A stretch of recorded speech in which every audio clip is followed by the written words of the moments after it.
Kami mempersembahkan renungan Santapan Rohani, terjemahan dari renungan Our Daily Bread.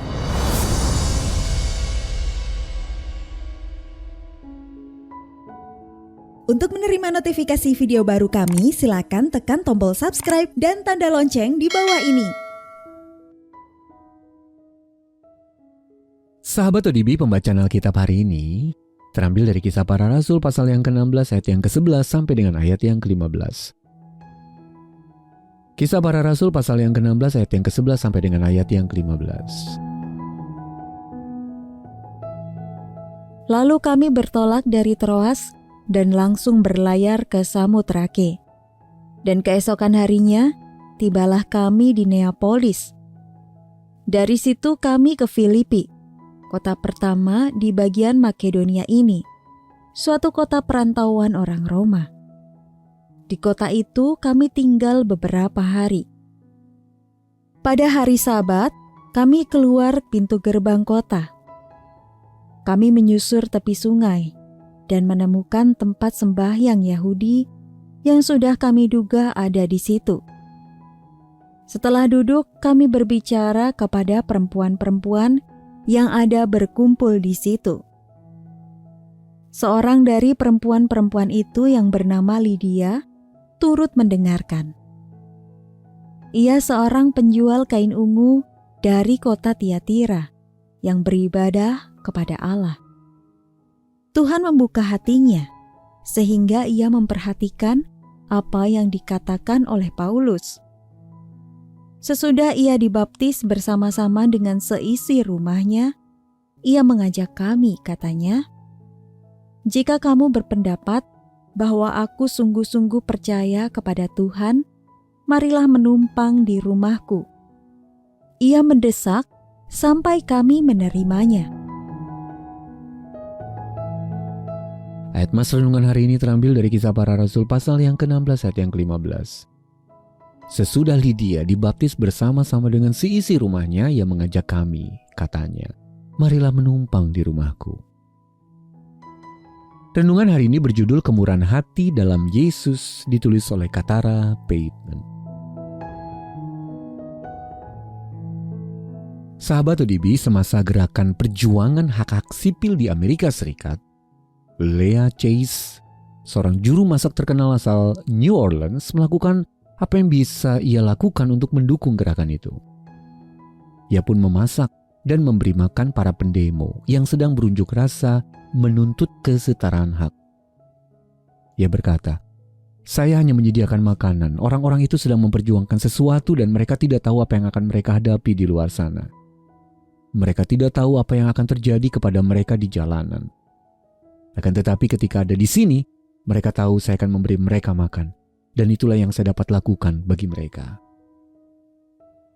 Sahabat ODB, sebagai karunia, kemurahan hati cenderung terabaikan. Tetapi hal tersebut sama pentingnya dengan bentuk pelayanan yang lain kepada sesama di dalam Kristus.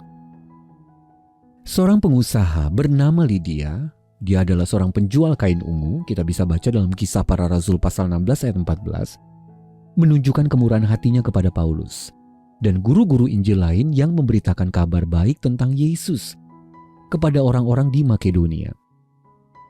Ia menggunakan apa yang ia miliki, yaitu rumahnya, untuk menampung para pelayan Tuhan yang sedang melakukan perjalanan misi itu. Setelah menerima berita Injil, dia bersikeras ingin menyediakan tempat bagi mereka untuk beristirahat. Ayat 15 berkata, "Jika kamu berpendapat bahwa aku sungguh-sungguh percaya kepada Tuhan, marilah menumpang di rumahku."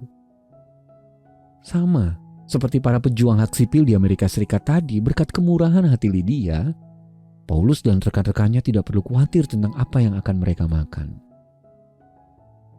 Sahabat ODB, kemurahan hati dapat menjadi berkat besar bagi semua orang, baik saudara-saudari seiman maupun mereka yang masih belum mengenal Yesus.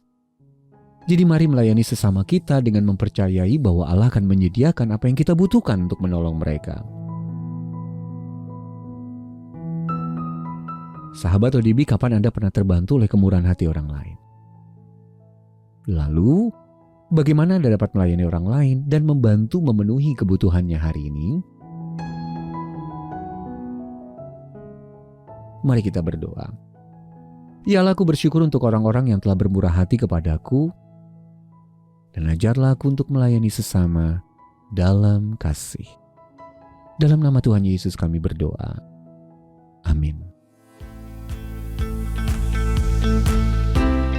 Mari mendukung pelayanan ini agar kami dapat menjangkau banyak jiwa dengan firman Tuhan yang sanggup mengubahkan hidup. Silahkan scan kris yang tertera di layar untuk memberikan persembahan kasih. Tuhan Yesus memberkati.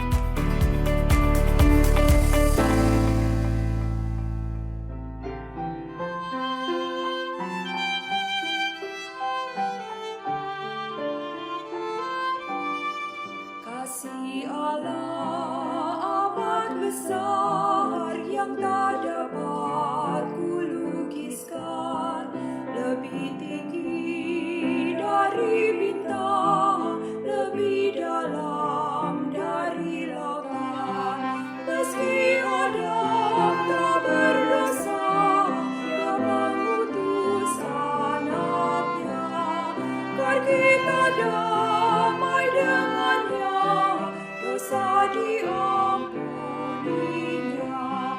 Kasih Allah tak terluka, tinggi dalam dan luas, tetap teguh tak berubah sampai selama-lamanya.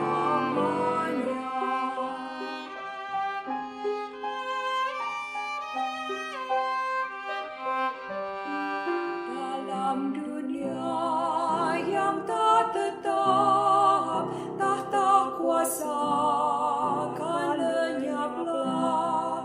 Manusia menolak firman, berpaling pada berhala.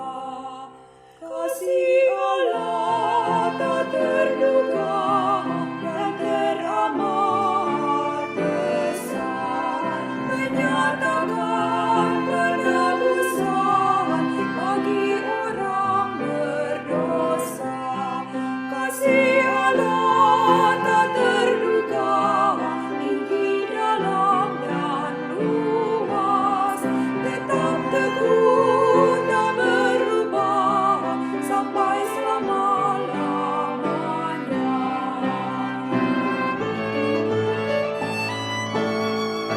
Dengan langit sebagai kertas, batang pohon sebagai pena, air laut sebagai dawat, tiap orang penulisnya. Tak mungkin akan menuliskan kasih Allah yang besar.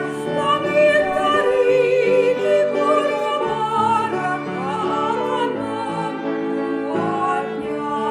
Kasih Allah tak terduga, tinggi dalam dan luas, tetap teguh tak berubah sampai selama-lamanya.